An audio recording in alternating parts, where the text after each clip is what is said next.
The Danish Gambit begins with the moves to e4, pawn to e5, pawn to d4, black takes on d4, then pawn to c3, and if your opponent accepts, you continue with bishop to c4.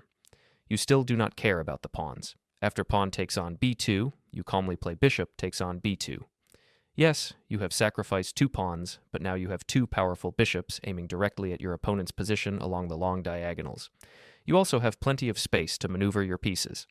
For example, you can easily bring your queen to b3 or d5, putting immediate pressure on the diagonal toward f7, a critical weakness in black's camp. It's not easy for black to continue developing comfortably. Your light-squared bishop is already putting pressure on f7, which ties down black's kingside bishop and prevents it from moving freely, since doing so would allow you to capture the pawn on g7, trapping the rook on h8. In the Danish Gambit, if your opponent tries to avoid complications and plays knight to f6, it usually backfires. You can easily challenge their setup with pawn to e5, gaining space and activity. Their pieces become awkward. If they retreat, they lose time, and if they stay passive, you take over the center. Your queen controls key squares, restricting the opponent's knight, which often forces it into a bad move like knight to e4. But this runs straight into a classic Danish Gambit tactic, the bishop sacrifice on f7. You play bishop takes f7, and after king takes f7, you strike with queen to d5, a powerful double attack on the king and the knight. This simple but deadly combo wins back your material with a better position. And remember, even though your opponent's king may look safe for now, it's stuck in the center forever. It can't castle anymore, while you smoothly complete your development and prepare a winning attack. In this position, you can break open the center with pawn to e6, completely exposing the enemy king. It's practically a winning position for white. Maybe with perfect defense, black could survive, but in a real game, white's attack is simply overwhelming. However, the most exciting variation appears in the main line of the Danish Gambit. Here, your opponent tries to develop quickly and aims to castle by playing bishop to b4, checking your king. In this situation, the best move is to block with the knight from d2, not c3, because you want to keep the diagonal open for your active bishop. After knight d2, the pawn on g7 becomes a tasty target, so black usually responds with knight f6, planning to castle and also attacking your pinned knight on d2. But remember one of the key Danish Gambit ideas. Whenever your opponent plays knight f6, you can strike immediately with pawn to a5, kicking the knight and opening lines for attack. Black might feel confident and play knight to a4, attacking your pinned knight twice, thinking he's in control and about to castle with a solid 2-pawn advantage. But that's exactly when the real fireworks begin. In this position, if your opponent knew what was coming, he'd probably just resign and never look back. But of course, he doesn't. He thinks everything is under control. That's when you strike with the classic bishop takes f7, a trademark sacrifice in the Danish Gambit. After king takes f7, you follow up with queen to b3, a powerful move that double attacks the king and the bishop. Your plan is simple. Win back the bishop on the next move while keeping the black king exposed in the center. Black's best defensive try is pawn to d5. They're trying to block your attack and stabilize the position. At first glance, it looks like your queen will just capture the bishop, which seems logical, but not this time. Instead, you unleash a brilliant intermediate move. A pawn takes d6. Many players don't even realize this capture is legal. It's known as an en passant capture. It's a discovered check from your bishop, hitting the king once again. Now black is forced to respond to the check, and their usual defense is bishop to a6, blocking the attack and hitting your queen. But by then, the damage is already done. The position is wide open, the black king is exposed, and your attack keeps rolling. After you capture on b4, the game seems to be stabilizing. But in reality, the tension is just beginning to build. The knight on e4 is under attack twice, and your opponent, trying to simplify, exchanges pieces on d2. At this point, he's absolutely certain that you'll recapture with queen takes d2, restoring material balance and ending the attack. But once again, you show the true power of the Danish Gambit.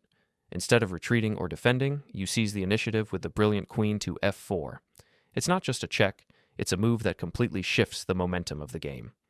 Your bishop keeps control of the long diagonal, meaning black can't interpose with the queen, and so he's forced to slide the king away to g8. Now, your opponent still feels relatively safe. The king has moved out of danger, and he's planning to tidy things up and finally capture your advanced knight. But then comes the real shock. You don't care about the knight at all. Instead, you strike with the incredible pawn takes c7, using your humble pawn as a weapon. That pawn now delivers a devastating fork, attacking both the queen and the knight, while being perfectly protected by your queen on f4. Suddenly, black realizes that every move he made led him straight into this trap. Desperate to hold his position together, he plays queen to e8, trying to defend both the knight and the critical e-file. But it's too late. The black position is crumbling, the king is stuck, and white's attack is only getting stronger. What began as a simple pawn sacrifice in the opening has now transformed into a full-blown tactical masterpiece. At this stage, your opponent feels absolutely certain that you'll capture one of the knights, either the one on d2 or the one on b8. From his perspective, that's the only logical continuation. But once again, you defy expectations. You don't take either knight. Instead, you play the astonishing queen to a5, a move that looks almost divine. This creates a deadly battery along the diagonal, instantly threatening queen takes g7 hash. It's the kind of move that feels less like human calculation and more like pure instinct, something even grandmasters might overlook. Your queen stands boldly in the center of the board, commanding the entire position while the rest of black's army sits helpless and undeveloped. It's an incredible display of harmony and precision. White's coordination is perfect, while black's pieces are trapped in chaos. Black scrambles to defend, playing queen to f7, covering the g7 square and trying to guard the bishop as well. But that defense comes at a price.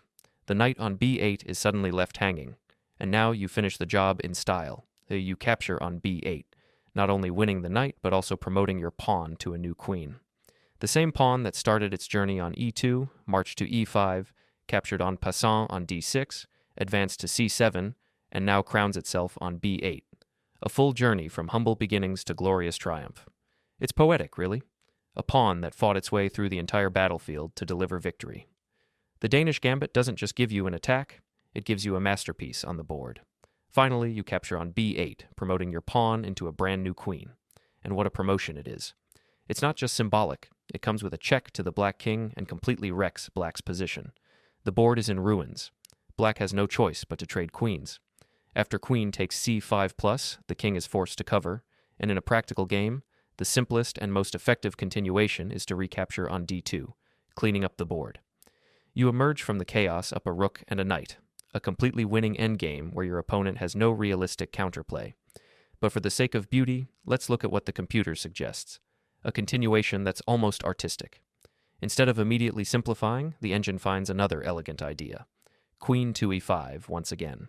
It's a move that maintains pressure, keeps every piece active, and continues to suffocate black's position rather than rushing to capture material. In response, black tries queen to f7, desperately holding things together. Rather than grabbing the knight, you play a quiet but deadly move. You exchange knights, slightly weakening your pawn structure but opening the g-file, and that's exactly what you want. The plan is crystal clear now. Rook to g1, and the moment the file opens, rook takes g7 becomes unstoppable. Black's only hope is to defend with h6 and then rook h7, a clumsy attempt to cover the g7 pawn. And now, with perfect timing, you castle. A move that looks calm but carries a deadly hidden purpose. Suddenly, rook to d8 hash becomes a checkmate threat, and black has no defense left. From a daring pawn sacrifice at move 2 to a full-scale attack ending in a forced mate, this is the Danish Gambit at its finest. Bold, creative, and breathtakingly beautiful.